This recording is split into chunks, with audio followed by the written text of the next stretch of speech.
MBA plus Gurukul के इस phenomenal lecture में आप सभी का स्वागत है। इस लेक्चर में आज हम सीखेंगे कि जीरो से बिजनेस कैसे शुरू करें।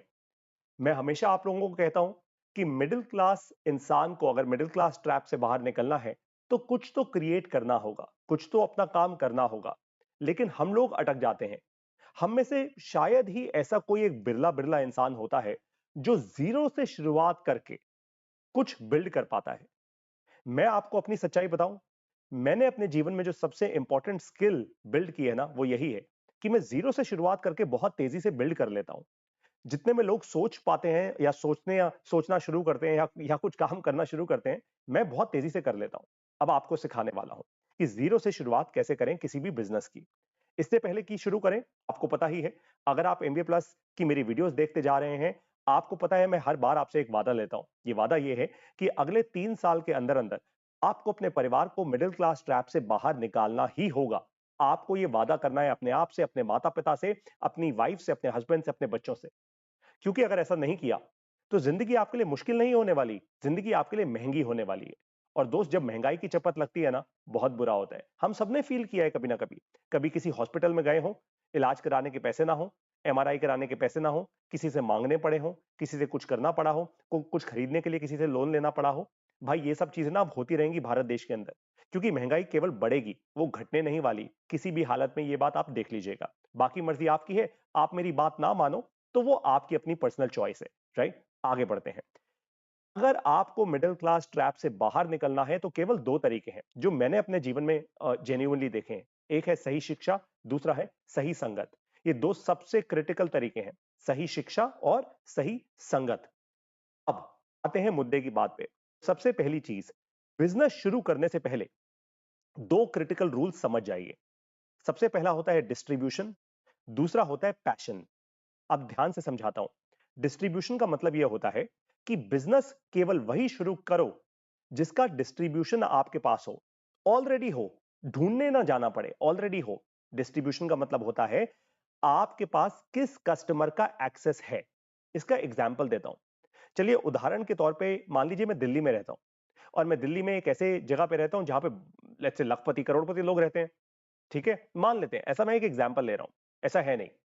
चलिए, तो भाई मेरे आसपास कौन सी जनता है, मेरे आसपास कितने लोगों का एक्सेस है? ऐसे लोगों का एक्सेस है जिनको अगर मैं चाहूं तो 10 लाख रुपए की एक आर्ट की पेंटिंग भी बेच सकता हूं, जिनको मैं चाहूं 2 करोड़ रुपए की गाड़ी भी बेच सकता हूं। लेकिन अगर आपके पास ऐसे लोगों का एक्सेस नहीं है और आप ऐसी सपने में सोच रहे हैं कि मैं ऐसे लोगों की प्रॉब्लम सॉल्व करूंगा, तो फिर आप बेवकूफी कर रहे हैं। और ऐसे ही बेवकूफी करते हैं बहुत सारे लोग। लोग कहते हैं, पारितोष सर मुझे ई कॉमर्स का बिजनेस करना है। मैं बिहार में बैठा हूं किसी छोटे से गांव में, मेरे को ई कॉमर्स का बिजनेस करना है। अब जोश में होते हैं, फालतू की मोटिवेशन तो आजकल बहुत सस्ती मिलती है बाजार में। राइट, आपको लगता है मैं कुछ भी फोड़ दूंगा, तो आप करना शुरू कर देते हैं। अब आपके पास डिस्ट्रीब्यूशन होती नहीं और आपको कोई ये सिखाता भी नहीं कि दोस्त, बिजनेस में जब अर्ली स्टेज होता है ना किसी भी बिजनेस का, पहले जो 1000 दिन होते हैं बिजनेस के, सबसे बड़ा खर्चा जो होता है वो डिस्ट्रीब्यूशन का होता है, कस्टमर ढूंढने का होता है। सबसे बड़ी दिक्कत होती है कस्टमर ढूंढने की। अब कस्टमर तो है ही नहीं आपके पास। आप लगे पड़े हो काम करने में, आप लगे पड़े हो तेल साबुन कंघी बनाने में, आपने प्रोडक्ट बना लिया। भाई, प्रोडक्ट बनाना इतना मुश्किल नहीं होता। प्रोडक्ट को कस्टमर तक लेकर जाना बहुत मुश्किल और महंगा दोनों होता है। इसलिए मैं कह रहा हूं, पहले काम वही करो जो डिस्ट्रीब्यूशन हो। अब बहुत सारे लोग कहते हैं, नहीं नहीं पारी, तो सर डिस्ट्रीब्यूशन थोड़ा, पहले तो प्रॉब्लम सॉल्विंग चीज बतानी है सर, प्रॉब्लम। अरे मेरे भाई, प्रॉब्लम सॉल्विंग प्रोडक्ट अगर आपने बना भी लिया लेकिन उसका कस्टमर नहीं है आपके पास, तो क्या करोगे? दीवार पे लेकर सर फोड़ोगे क्या अपना? मतलब सॉरी, मैं ऐसी भाषा में बात कर रहा हूं लेकिन ये सच्चाई है। मैं नहीं चाहता कि आपका नुकसान हो समय का और पैसे का। मैं बिल्कुल भी नहीं चाहता। क्योंकि मिडिल क्लास का नुकसान होना शुरू हो गया तो मेरा तो मिशन ही खत्म हो जाएगा ना। फिर तो भारत देश वैसे ही गरीबी की तरफ निकल जाएगा। वो मैं होने नहीं दूंगा। इसीलिए आपको कह रहा हूं, सबसे पहले वही बिजनेस शुरू करो जिसका आपके पास डिस्ट्रीब्यूशन हो। तुक्के में या जोश में आके फालतू के बिजनेस मत शुरू करो कि इंटरनेट पे हूं, मैं स्केल कर पाऊंगा, मैं कपड़े का ब्रांड शुरू कर लेता हूं। अरे मेरी बात सुनो मेरे भाई, अगर आप एक ऐसे रीजन में रहते हो जहां पे खाने का काम बहुत चलता है, स्ट्रीट फूड, मैं ये नहीं कह रहा फैंसी रेस्टोरेंट खोल लो, स्ट्रीट फूड। मैं आपको सिंपल सा एग्जांपल देता हूं। मैं साउथ दिल्ली में मान लो रहता हूं, ठीक है। अब नॉर्थ दिल्ली या वेस्ट दिल्ली में स्ट्रीट फूड बड़ा चलता है, मान लो साउथ दिल्ली में उतना नहीं चलता, मान लो, क्योंकि साउथ दिल्ली में बड़े बड़े रेस्टोरेंट हैं, ये है वो है। वैसे नॉर्थ वेस्ट में भी बहुत बड़े बड़े हैं, लेकिन वहां पे स्ट्रीट फूड का कल्चर है। तो भाई मैं वहां पे जाके स्ट्रीट फूड की स्टॉल खोलूंगा ना, साउथ दिल्ली में क्यों खोलूंगा? वो तो बेवकूफी है। लेकिन वही बेवकूफी बहुत सारे लोग कर जाते हैं, यही सोच के कि भाई आज इंटरनेट पे कुछ भी पॉसिबल है, कुछ भी संभव है। तो भैया अपने लिए संभव कुछ भी है, वो तो सच है, लेकिन अपने लिए असंभव को संभव मत बनाओ। वो उस रेस में मत दौड़ो। ठीक है? तो सबसे पहले जिस चीज की डिस्ट्रीब्यूशन है उसी का बिजनेस करो। अगर आपके पास कपड़ा खरीदने वाला कस्टमर है तो कपड़े का धंधा करो। आपके पास खाना खाने वाला कस्टमर है, आप खाने का धंधा करो। आपके पास पानी की नीड का कस्टमर है, आप पानी की सप्लाई का धंधा करो। आप ऐसे सोचो, डिस्ट्रीब्यूशन पहले। दूसरा होता है पैशन। भाई काम करने के लिए पैशन भी तो होना चाहिए ना। रोज सुबह सुबह अगर मैं आपको बोलूं सुबह 4 बजे उठ के जागना है, दिन रात लगा दो भाई, फोड़ दो अपने काम में, तो यार तभी जाग पाओगे ना जब मन कर रहा होगा जागने का। अगर आपका मन ही नहीं करेगा जागने का, जैसे मुझसे पूछो, मैं दिन रात पढ़ा सकता हूं आपको, क्योंकि मेरा पढ़ाने का मन करता है। मैं जेन्युइनली चाहता हूं कि भारत का मिडिल क्लास अपने मिडिल क्लास ट्रैप से बाहर निकल पाए। मैं सच में ये बात चाहता हूं, और इसीलिए दिन और रात पढ़ाता हूं, मन से पढ़ाता हूं, पैशन है ये मेरा। तो डिस्ट्रीब्यूशन और पैशन, ये दो क्रिटिकल रूल्स हैं किसी भी नए बिजनेस के लिए। नया बिजनेस जब आप जीरो से स्टार्ट कर रहे हैं, एकदम शुरुआत से स्टार्ट कर रहे हैं, ठीक है? डिस्ट्रीब्यूशन और पैशन। अब आप बोलो पारितोष सर, आपने तो ज्ञान दे दिया। बहुत सारे लोग आजकल मुझे बोलते हैं भाई ज्ञान दे दिया, तो मैं अपने ऊपर प्रैक्टिकली अपना लेता हूं इस चीज को, इस रूल को। भाई जब मैंने एमबीए प्लस की शुरुआत की, मुझे पता था कि मेरे पास ऐसी डिस्ट्रीब्यूशन है, मेरे पास ऐसे लोग हैं जो मुझे ऑनलाइन सुनना चाहेंगे, मेरे पास ऐसे लोग हैं जो सचमुच मेरी शिक्षा पे विश्वास करते हैं, वो खरीदेंगे मुझसे। इसलिए मैंने एमबीए प्लस की शुरुआत की। मैंने क्यों नहीं कोई तेल साबुन कंघी की फैक्ट्री लगा ली? मैंने कोई सैस सॉफ्टवेयर क्यों नहीं बना लिया? क्योंकि मेरे पास वैसे कस्टमर्स की का एक्सेस था ही नहीं। सिंपल सा फंडा है यार, इसमें इतना मुश्किल क्या है समझना, राइट? दूसरी चीज पैशन, पैशन तो है ही। Got it? तो ये दोनों चीजें, which is distribution and passion, आपको समझ आ चुकी है। अब आगे बढ़ते हैं। आपको अब ये समझना है कि जो भी बिजनेस आप शुरू करना चाहते हैं, ये क्या वो साइड प्रोजेक्ट है या वो फुल टाइम करोगे आप? ये बहुत क्रिटिकल सवाल है।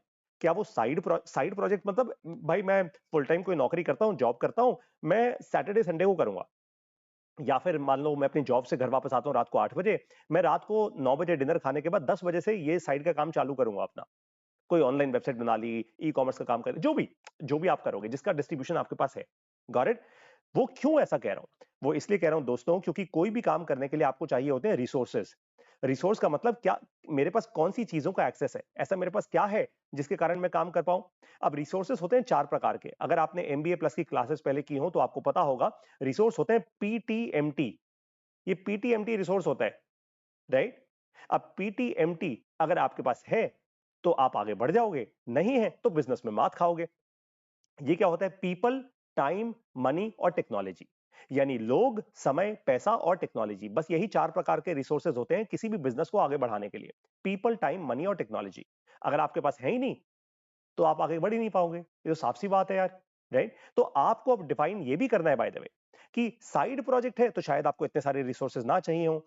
फुल टाइम जा रहे हो, अगर आप एकदम अपनी नौकरी वोकरी छोड़ के नया बिजनेस चालू कर रहे हो, तो भैया आपके पास ये रिसोर्सेज होने चाहिए। आपको पता होना चाहिए क्या मेरे पास लोग हैं काम करने वाले, मेरे पास टाइम है जेन्युइनली, मेरे पास पैसा है, भाई मेरा परिवार भी चल जाएगा, मैं बिजनेस भी चला लूंगा, मेरे पास टेक्नोलॉजी है जिसके कारण मैं बिजनेस को स्केल कर पाऊंगा। तो पीटीएमटी बहुत जरूरी है।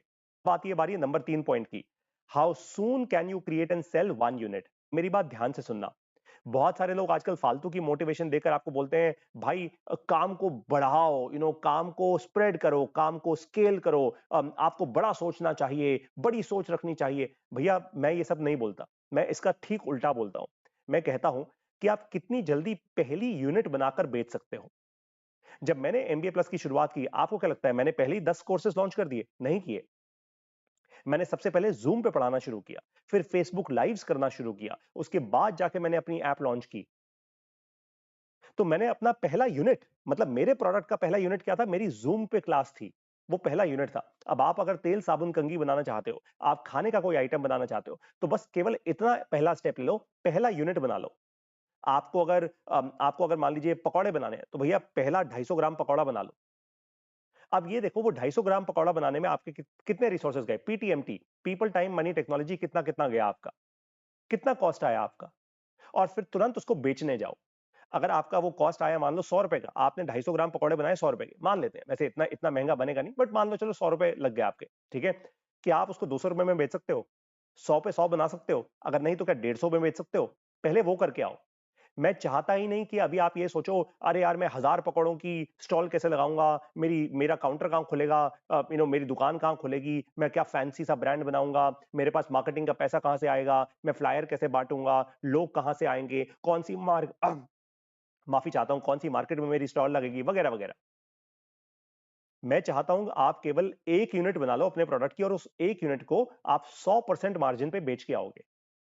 100% मार्जिन मतलब मेरा कॉस्ट था 100 रुपए का, मैंने 200 रुपए में बेचा, मेरा कॉस्ट था 500 रुपए का, मैंने 1000 रुपए में बेचा, मेरा कॉस्ट था 5000 रुपए का, तो मैंने प्रोडक्ट 10,000 रुपए में बेचा।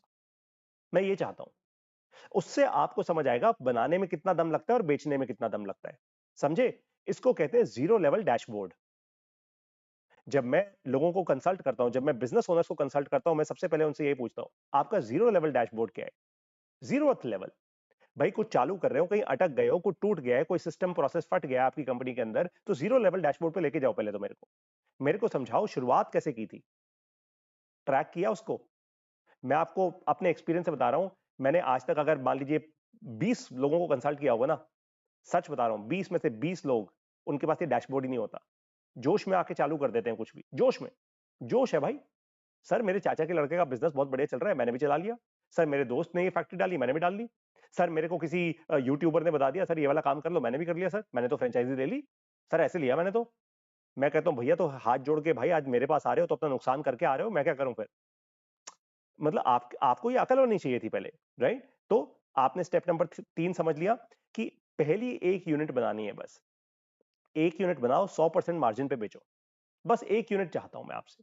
आपने कपड़े का धंधा किया मान लीजिए, आपने कोई कोट पैंट बना लिया, मैं चाहता हूं आप केवल एक कोट पैंट बनाओगे।